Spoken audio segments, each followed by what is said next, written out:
तो स्टूडेंट्स आज का जो टॉपिक है वो है रिंग एक्सपेंशन। बहुत important topic ring expansion. Ring expansion क्यों इंपॉर्टेंट टॉपिक है? क्योंकि इस टॉपिक की जब बात की जाती है तो बहुत से स्टूडेंट इसके अंदर कंफ्यूज रहते हैं कि उनके माइंड में चीजें चलती रहती हैं कि सर इसमें जो रिंग कंफ्यूजन है, जो रिंग एक्सपेंशन है उसमें किस तरह से रिंग एक्सपेंड होती है, क्या उसके अंदर ऐसी बात आ जाती है कि वो क्या हो जाती है, एक्सपेंड हो जाती है। तो उन्हीं सभी चीजों के बारे में आपको बताऊंगा। सबसे पहले अगर हम रिंग एक्सपेंशन की बात करते हैं तो रिंग एक्सपेंशन में जो पॉइंट आता है, सबसे जो पहला पॉइंट आएगा रिंग एक्सपेंशन की केस में, वो आएगा कि जब रिंग एक्सपेंड होती है, जो रिंग है अगर वो एक्सपेंड होती है तो क्या क्या क्वालिटी होनी चाहिए एक रिंग को एक्सपेंड होने की। तो मैं एक चीज आपको बता देता हूं, 3 मेंबर रिंग 4 मेंबर रिंग में चेंज हो सकती है, 4 5 में, 5 चेंज हो सकती है 6 में, और 6 चेंज हो सकती है 7 में नहीं, लेकिन 7 किसमें चेंज हो सकती है 6 में। और आप कहेंगे सर इसके पीछे क्या लॉजिक है, तो मैं आपको लॉजिक बता देता हूं इसके अंदर क्या लॉजिक होता है। तो लॉजिक क्या होगा एक्चुअल में इसके अंदर, अगर आप बात करते हैं ये एक 3 मेंबर रिंग है, इसमें अगर हम एंगल मान के चले, एक्चुअल एंगल अगर हम मान के चले, वो कितने डिग्री का होता है, 60 डिग्री का इसके अंदर एंगल होता है। But according to hybridization angle कितना होना चाहिए 109.28, क्योंकि इसकी हाइब्रिडेशन कैसी है sp3, और sp3 पे एंगल कितने का होता है 109.28। तो जो एंगल स्ट्रेन है, यानी कि एंगल जो एक्चुअल में होना चाहिए था, मतलब जो एंगल हाइब्रिडेशन के अकॉर्डिंग होना चाहिए था, वो है 109.28, लेकिन जो एक्चुअल एंगल है वो कितने का 60 डिग्री का है, तो 49.28 डिग्री आपने इसे जबरदस्ती क्या कर रखा है, इसे मोड़ रखा है, इस कंपाउंड को मोड़ रखा है, तो उसकी वजह से इसके अंदर क्या आ गया एंगल स्ट्रेन। ये रिंग जल्दी से जल्दी क्या हो जाना चाहती है, ब्रेक डाउन हो जाना चाहती है, इसलिए 3 से किसमें जा सकती है 4 मेंबर। अब आप कहेंगे सर 4 मेंबर में ऐसा क्या हो जाएगा, तो 4 मेंबर में एंगल स्ट्रेन डिक्रीज हो जाएगा। किस तरह से, एक्चुअल एंगल जब हम बात करते हैं इसमें एक्चुअल एंगल कितने का आएगा, जो एक्चुअल एंगल है इसके अंदर, जो हम किसकी बात कर रहे हैं 4 मेंबर रिंग की बात कर रहे हैं, इसके अंदर जो एक्चुअल एंगल है वो कितने का होता है 90 डिग्री, लेकिन हाइब्रिडेशन के अकॉर्डिंग कैसा होना चाहिए, बट अकॉर्डिंग टू हाइब्रिडेशन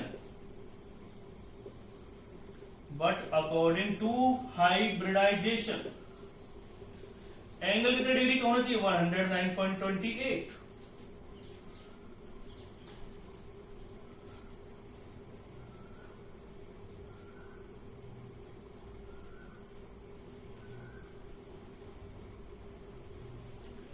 तो इसका मतलब क्या है, इसमें एंगल स्ट्रेन कितने डिग्री का आएगा, इसके केस में जो एंगल स्ट्रेन है वो आ जाएगा 19.28। तो एंगल स्ट्रेन जहां 49.28 था, यहां पर कितना रह गया 19.28। तो सीधी सी बात है, इसके केस में जो एंगल है वो कितने डिग्री का आ रहा है। अगर हम एंगल स्ट्रेन की बात करते हैं तो जो एंगल स्ट्रेन है इसके अंदर वो कितने डिग्री का आ रहा है, वो आ रहा है सिर्फ और सिर्फ 19.28। तो एंगल स्ट्रेन डिक्रीज हुआ ना, इसलिए 3 से किसमें जा सकता है 4 में, 3 से 5 में भी जा सकता है, 3 से 6 में भी जा सकता है। अगर हम बात करते हैं किसकी 5 मेंबर रिंग की, तो 5 मेंबर रिंग में जो एक्चुअल एंगल है वो कितने डिग्री का होता है, जो एक्चुअल एंगल अगर हम बात करें इसमें वो होगा 100.108। बट हाइब्रिडेशन के अकॉर्डिंग क्या होगा इसका एंगल, हाइब्रिडाइजेशन के अकॉर्डिंग अगर हम एंगल देखते हैं इसका 109.28, कितने डिग्री का एंगल स्ट्रेन आएगा इसके अंदर, जो एंगल स्ट्रेन है इसके अंदर वो आ जाएगा आपका 109.28, और माइनस कितना कर देंगे आप 108, सिर्फ कितने डिग्री का एंगल स्ट्रेन है 1.28। तो सीधी सी बात है 4 किसमें जाना चाहेगा 5 में, क्योंकि एंगल स्ट्रेन एक साथ क्या हो गया डिक्रीज हो गया। तो एंगल स्ट्रेन क्या होता है कि जब आप किसी भी एंगल को हाइब्रिडाइजेशन के अकॉर्डिंग जो एंगल था उस एंगल के अकॉर्डिंग होना चाहिए था कंपाउंड के अंदर एंगल, लेकिन एंगल अगर आप क्या कर रहे हैं उसे थोड़ा सा मोड़ रहे हैं कि जैसे कि अगर हम इसको मोड़ दे लगे थोड़ा सा, ये तो मुड़ेगा नहीं। अगर पेन वगैरह आप देखा होगा तो पेन थोड़ा सा क्या हो जाता है मुड़ जाता है, तो एक तरह से क्या हो गया उसके अंदर एंगल स्ट्रेन आ गया ना। तो अगर किसी के अंदर एंगल स्ट्रेन आ रहा है तो वो जल्दी से जल्दी क्या होना चाहता है, अपने एंगल्स को या जो अपने बॉन्डर को ब्रेक डाउन करके सिंपल एक लीनियर चेन में आना चाहता है, जैसे कि साइक्लिक चेन में वो किस में आना चाहेगा, एक लीनियर चेन में आना चाहेगा। अब 5 से 6 मेंबर रिंग में जाता है तो यहां पर एक बात आती है इसके चेयर कन्फर्मर्स की, क्योंकि ये चेयर कन्फर्मर्स की फॉर्म में एग्जिस्ट करता है, जहां पर एंगल स्ट्रेन बिल्कुल क्या हो जाता है, 0। तो 5 से 6 मेंबर रिंग में जाएगा ही नहीं जाएगा, बिल्कुल जाएगा। तो 5 से 6 मेंबर रिंग में चला जाता है, 6 मेंबर रिंग में जाना चाहता है, क्योंकि वहां पर एंगल स्ट्रेन क्या हो जाएगा, डिक्रीज हो जाएगा। तो यहां पर जो मोटी चीजें अब आपकी समझ में आ रही है वो ये आ रही है। 7 मेंबर रिंग में क्यों नहीं जाता, क्योंकि 7 मेंबर रिंग में एंगल स्ट्रेन क्या हो जाता है, बढ़ जाता है। 7 जो मेंबर रिंग है उसमें जो एंगल है वो क्या हो जाएगा, एंगल स्ट्रेन बढ़ जाएगा, कंपेयर टू किसकी, 6 मेंबर रिंग के कंपेयर में जो 7 मेंबर रिंग है उसमें एंगल स्ट्रेन बढ़ जाता है। इसलिए 6 से वो 7 में नहीं जाएगा, लेकिन 7 से 6 में आ सकता है, क्योंकि 6 में एंगल स्ट्रेन क्या है, कम। तो मैंने जो चीजें जो आपको बताना चाह रहा हूं सब कुछ किस पर डिपेंड कर रहा है, एंगल स्ट्रेन पर डिपेंड कर रहा है। इस वजह से हम जो आज के लिए टॉपिक पढ़ रहे हैं वो क्या है, रिंग एक्सपेंशन। रिंग एक्सपेंशन कब होगा वो आपको समझ में आ गया है। 7 के केस में रिंग जो एक्सपेंशन है वो नहीं, मतलब 6 से 7 में नहीं जाता, क्योंकि वहां पर एंगल स्ट्रेन इंक्रीज हो जाता है। एंगल स्ट्रेन अगर डिक्रीज होगा तभी रिंग एक्सपेंशन पॉसिबल है। If angle strain decrease, angle strain decrease, then ring expansion is possible। अगर एंगल स्ट्रेन डिक्रीज होगा तो रिंग एक्सपेंशन पॉसिबल है। अब आ जाते हैं किस तरह से रिंग एक्सपेंशन होगा। ये हमारे पास एक कंपाउंड है, सिंपल से कंपाउंड से मैं शुरुआत कर रहा हूं। इस टॉपिक को पढ़ने से पहले आपको एलिमिनेशन रिएक्शन के मैंने 3 वीडियोज डाले हुए हैं, उन तीनों वीडियो को देखना जरूरी है, क्योंकि अगर आपने वो वीडियोज नहीं देखे तो आपके लिए ये समझना थोड़ा सा क्या हो जाएगा, डिफिकल्ट हो जाएगा, क्योंकि हम जो रिंग एक्सपेंशन कर रहे हैं वो एलिमिनेशन रिएक्शंस के लिए ही कर रहे हैं। तो आप जानते हैं यहां पर लॉन पेयर प्रेजेंट है, ये क्या दे दिया मैंने आपको, H पॉजिटिव आयन, ये इसके साथ क्या कर देगा, रिएक्शन करेगा। रिएक्शन करेगा तो यहां पे क्या आएगा, OH, इसके ऊपर कैसे चार्ज आ गया, पॉजिटिव, क्योंकि ऑक्सीजन इलेक्ट्रॉन डोनेट किए हैं। तो ये बन गया है ऑक्सोनियम आयन। जब ये रिएक्शन देगा तो ये अपने इलेक्ट्रॉन किसको दे देगा, ऑक्सीजन को। यहां पर क्या आ जाएगा, CH2 पॉजिटिव। उसके बाद क्या होने वाला, उसके बाद फिर से क्या होने वाला है, रिंग एक्सपेंशन। जब इसमें रिंग एक्सपेंशन होगा तो चीजें क्या होंगी आपको फिर से समझ में आनी स्टार्ट हो जाएंगी। रिंग एक्सपेंशन क्यों हो रहा है, पहले तो रिंग एक्सपेंशन की क्वालिटी समझ लीजिए, क्या होना जरूरी है उसमें, वैकेंट ऑर्बिटल्स। जहां पर आप रिंग को एक्सपेंड करना चाहते हैं उस एटम के पास एटलीस्ट वैकेंट ऑर्बिटल होनी जरूरी है। अगर वैकेंट ऑर्बिटल नहीं है तो किसी भी कीमत पर रिंग एक्सपेंशन नहीं होगा, जो मैं आपको नेक्स्ट एग्जांपल में समझाने की कोशिश करूंगा। तो इसमें क्या हो रहा है, वैकेंट ऑर्बिटल आपको दी हुई है। जब वैकेंट ऑर्बिटल इसमें दी हुई है तो हमें क्या करना है, इसमें रिंग एक्सपेंशन कर सकते हैं, क्योंकि 4 मेंबर रिंग है। अगर मैं इस रिंग को एक्सपेंड कर देखो, अगर आपको रिंग एक्सपेंशन करना है तो मैं तो आपको एक तरीका बता सकता हूं कि आप हर एक कार्बन के ऊपर नंबरिंग कर लें। रिंग एक्सपेंशन करते टाइम आप हर एक कार्बन पर अपने हिसाब से नंबरिंग कर लें। अभी जरूर नहीं है कि सिर्फ आप फर्स्ट ही कार्बन मानेंगे, क्योंकि आपके माइंड में फिर से चीजें आ जाएंगी, सर नॉमेनक्लेचर में तो हम फर्स्ट कार्बन नहीं मानते। ये मैंने वैसे डिनोट किया जिसकी वजह से आपको रिंग एक्सपेंशन में हेल्प मिले। ये इसलिए नहीं कि हम नॉमेनक्लेचर कर रहे हैं इसका, ऐसा कुछ नहीं है। तो अगर आप इस वाले कंपाउंड को यहां पे भेजते हैं, इस वाले बॉन्ड को यहां पे तोड़ते हैं तो क्या आएगा, देखना हर एक पॉइंट आपके नजर होनी चाहिए कि कौन से कार्बन के साथ क्या हुआ है। ये हमारे पास है सेकंड कार्बन, तो मैंने इसे लिख दिया सेकंड। लेकिन सेकंड के साथ एक चीज हुई है कि इसका बॉन्ड टूटा है, बॉन्ड टूटा है तो इस पर कैसा चार्ज आएगा, पॉजिटिव। तो मैं लिख देता हूं जो सेकंड कार्बन है उसके ऊपर कैसा चार्ज है, पॉजिटिव चार्ज आया है। फिर हम नेक्स्ट कार्बन की बात करते हैं। नेक्स्ट कार्बन की अगर हम बात करेंगे, नेक्स्ट कार्बन है CH2, इसके साथ बॉन्ड बना कौन से कार्बन है, फर्स्ट। किसने बॉन्ड बनाया है इसके साथ, फिफ्थ कार्बन ने बॉन्ड बनाया है। पहले फिफ्थ और सेकंड के बीच बॉन्ड, फिफ्थ और सेकंड के बॉन्ड से किसके बीच बॉन्ड बन गया है, फिफ्थ और फर्स्ट के बीच बॉन्ड बना है। फिर समझिए यहां पे कौन सी कार्बन है, फोर्थ, और उससे आगे कौन सी कार्बन है, थर्ड।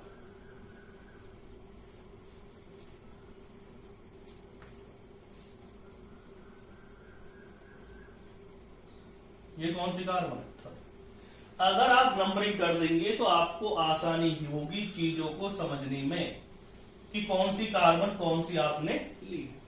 उसके बाद नेक्स्ट क्या है इसमें, आप जानते हैं हमें पॉजिटिव चार्ज क्यों आया है? क्योंकि यहां से बॉन्ड टूटा है, तो जहां से बॉन्ड टूटेगा वहां पॉजिटिव चार्ज आएगा। इन दोनों बॉन्ड बनाया तो इसका जो पॉजिटिव चार्ज है वो क्या हो जाएगा, इसके नेगेटिव चार्ज से न्यूट्रल हो जाएगा। फिर आप क्या देखेंगे उसके बाद, यहां पर पॉजिटिव चार्ज है, यहां पर हाइड्रोजन है, यहां पे हाइड्रोजन है। अब आ जाइए एलिमिनेशन रिएक्शन पर, ये भी अल्फा हाइड्रोजन, ये भी अल्फा हाइड्रोजन है। तो आप क्या करेंगे, जब अल्फा हाइड्रोजन आपको दे रखी है तो आप चाहे तो इस वाले अल्फा हाइड्रोजन को रिमूव कर दें, और आप चाहे तो ये वाले अल्फा हाइड्रोजन कोई सी भी ले सकते हैं, क्योंकि इसमें ऐसा कुछ चक्कर नहीं आ रहा है।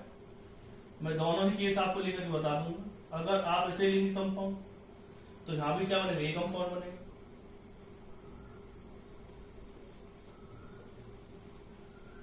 अगर आप इस वाले अल्फा हाइड्रोजन को लेंगे तो ये कंपाउंड बनेगा, अगर आप इस वाले अल्फा हाइड्रोजन को लेंगे तो ये कंपाउंड बनेगा।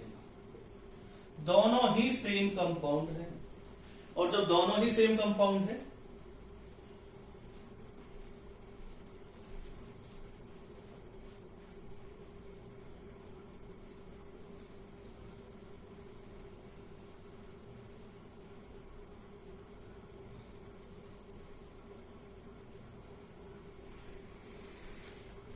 तो दोनों ही कंपाउंड क्या है, सेम है। दोनों में अल्फा हाइड्रोजन क्या है, सेम है। आप काउंट कर लेना इसके अल्फा हाइड्रोजन कितने डबल बॉन्ड से अगली वाली कार्बन के पास जो हाइड्रोजन होते हैं, या कोई फंक्शनल ग्रुप हो उस अगली कार्बन के पास जो हाइड्रोजन होते हैं उसे क्या कहते हैं, अल्फा हाइड्रोजन। इसके पास भी 4 अल्फा हाइड्रोजन है, इसके पास भी 4 अल्फा हाइड्रोजन है, दोनों सेम, नेम इनका सेम आएगा, प्रोडक्ट क्या है, सेम है। तो इसलिए इसमें एक ही प्रोडक्ट बनेगा। आप चीजों को समझ चुके हैं किस तरह से आपको रिंग एक्सपेंशन करना है। मैं फिर आपको बता देता हूं कि आपको इसके लिए एलिमिनेशन रिएक्शन भी पढ़नी पड़ेगी।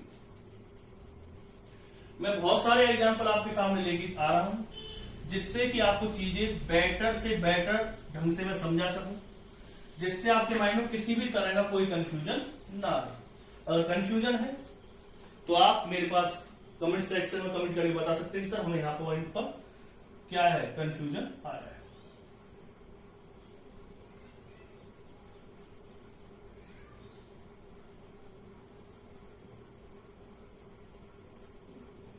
देखिए OH ये कंपाउंड हमने लिया, क्योंकि आप चीजों को बहुत सी कुछ चीजों को समझ चुके होंगे। किसके साथ रिएक्शन करवाई आपने, H पॉजिटिव के साथ इसकी रिएक्शन करवाई।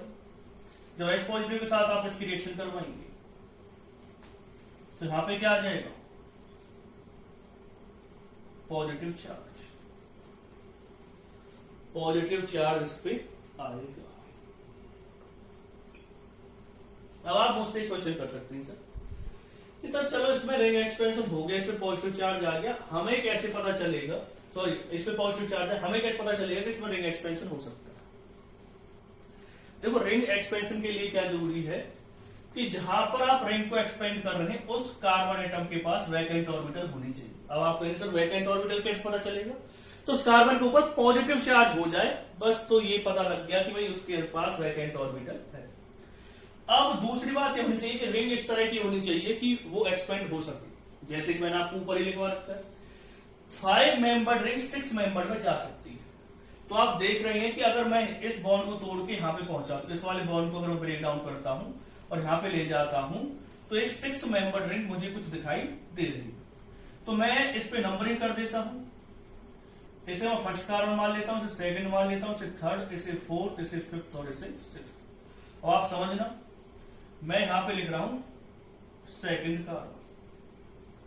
सेकंड कार्बन के ऊपर पॉजिटिव चार्ज है, ये आप समझ गए होंगे कि इसका बॉन्ड टूटा है।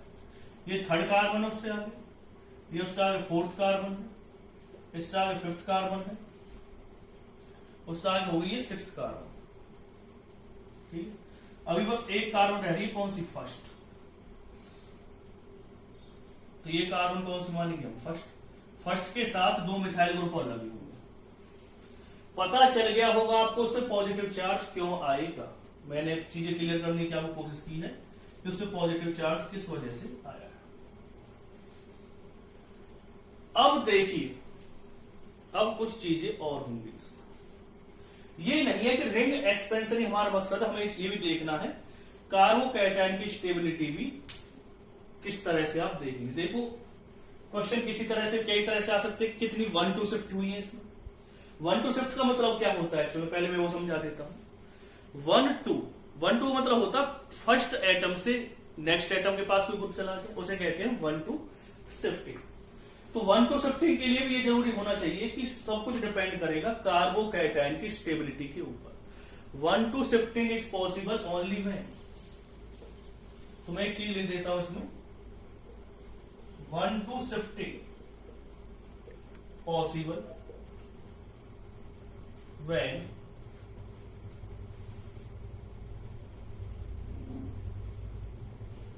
Next atom, carbon atom, next carbon atom and it is formed more stable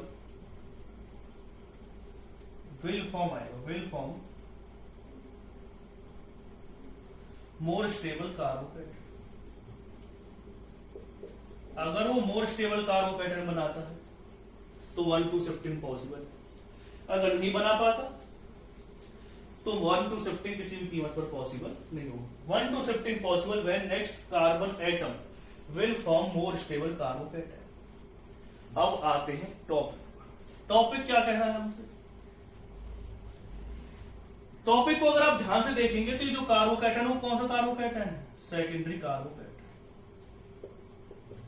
समझना चीज को, कौन सा कार्बोकैटायन है, सेकेंडरी। अगर मैं इसमें 1-2 मिथाइल शिफ्ट कर दूं,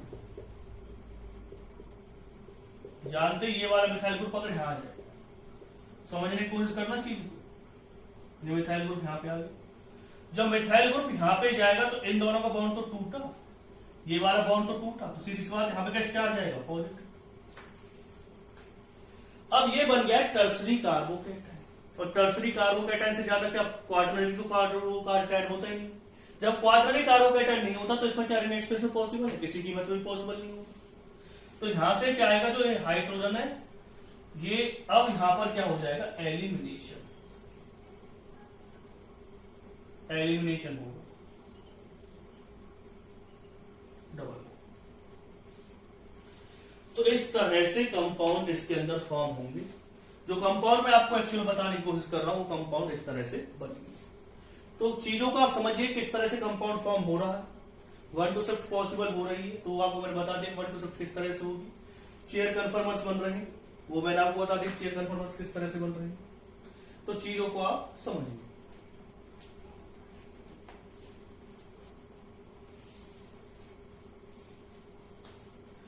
और कुछ क्वेश्चन ले लेते हैं।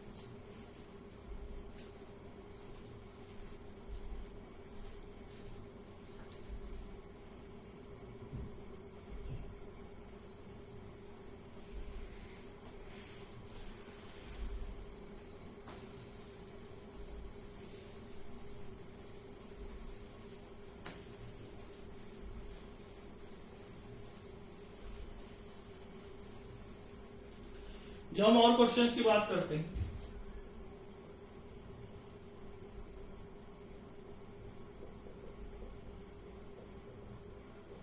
इसके H पॉजिटिव के साथ रिएक्शन करवाइए। अब मैं चलो डायरेक्ट क्या लिखना है इसमें, OH, इस पे पॉजिटिव चार्ज है, यहां क्या आ गया CH3, ये रिमूव हो जाएगा, यहां क्या आ जाएगा CH3, इस पे कैसे चार्ज आ जाएगा, आप कहेंगे सर करो ring expansion, next carbon atom है 5 मेंबर रिंग बन सकती है, तो no ring expansion. Absence of vacant orbit, ring expansion possible नहीं हो पाएगा क्योंकि इसमें वैकेंट ऑर्बिटल प्रेजेंट नहीं। ये कार्बोकैटायन भी टर्सरी है, तो इसमें रिंग एक्सपेंशन तो हो ही नहीं रहा, 1-2 शिफ्ट भी नहीं होगी।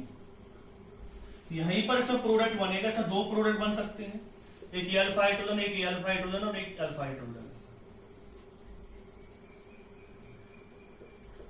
इसमें ये प्रोडक्ट भी बन सकता है और इसमें ये प्रोडक्ट भी बन सकता है और भी बनेगा, लेकिन वो और ये सेम रहेगी। तो अब बात आती है कि इनमें से कौन सा मेजर बनेगा।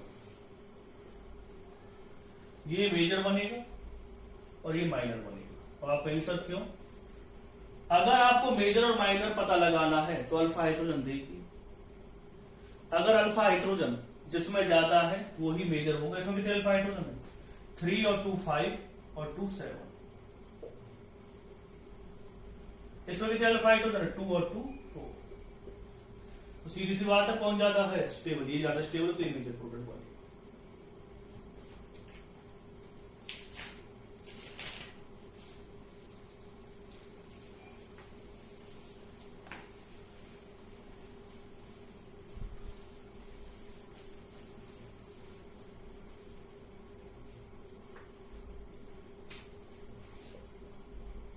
जो इसमें एक मेन कंफ्यूजन वाली बात आती है, अब नेक्स्ट पॉइंट में मैं वही बताने की कोशिश कर रहा हूं आपको। इसकी आपने H पॉजिटिव के साथ रिएक्शन करवाई। जब आप किस H पॉजिटिव के साथ रिएक्शन करवाएंगे तो यहां पे आएगा OH H पॉजिटिव। क्या बन जाएगा इसमें? कार्बोकेटाइन।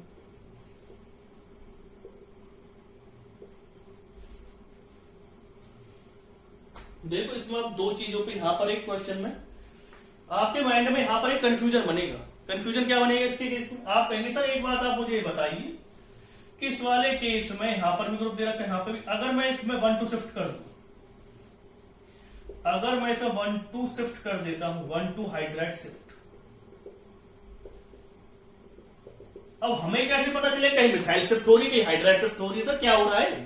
कहीं हाइड्राइड शिफ्ट हो रही, कहीं मिथाइल शिफ्ट हो रही। तो वो तो आप ये देखेंगे कि मिथाइल शिफ्ट की वजह से ज्यादा स्टेबल कार्बोकेटाइन बन रहा है, हाइड्राइड शिफ्ट की वजह से। अब यहां पर तो वैसे भी मिथाइल ग्रुप है नहीं ना, यहां पर कहां मिथाइल ग्रुप? यहां तो हाइड्रोजन ही है, तो हाइड्रोजन शिफ्ट हो सकती है। तो आप कहेंगे सर कि अगर मैं इसमें हाइड्राइड शिफ्ट कर दूं, देखो मैं दोनों ही पॉसिबिलिटी आपके सामने रख रहा हूं। अगर आप यहां पर हाइड्राइड शिफ्ट करते हैं तो यहां पर क्या आ जाएगा? Positive charge. भाई ये वाला जो हाइड्रोजन है वो अपना बॉन्ड तोड़ के यहां चला जाएगा और हाइड्राइड शिफ्ट हुआ है ना कि प्रोटॉन। और हाइड्राइड के ऊपर कैसा चार्ज होता है? H negative. तो जब H नेगेटिव यहां गया है तो यहां पर H नेगेटिव और पॉजिटिव क्या हो जाएंगे? न्यूट्रल। और यहां पर कैसा चार्ज रह जाएगा? पॉजिटिव। तो अब आप मुझसे एक क्वेश्चन पूछ सकते हैं, यहां पर आप मुझसे एक क्वेश्चन पुट आउट कर सकते हैं। आप कहेंगे सर एक बात ये बताइए मुझे, जब यहां पर पॉजिटिव चार्ज आ गया है, सर यहां पे पॉजिटिव चार्ज आ गया है, तो आप हमें बता दीजिए जब इसके ऊपर पॉजिटिव चार्ज आया है तो टर्सरी कार्बोकेटाइन बन गया, तो ये तो ज्यादा स्टेबल बन गया ना।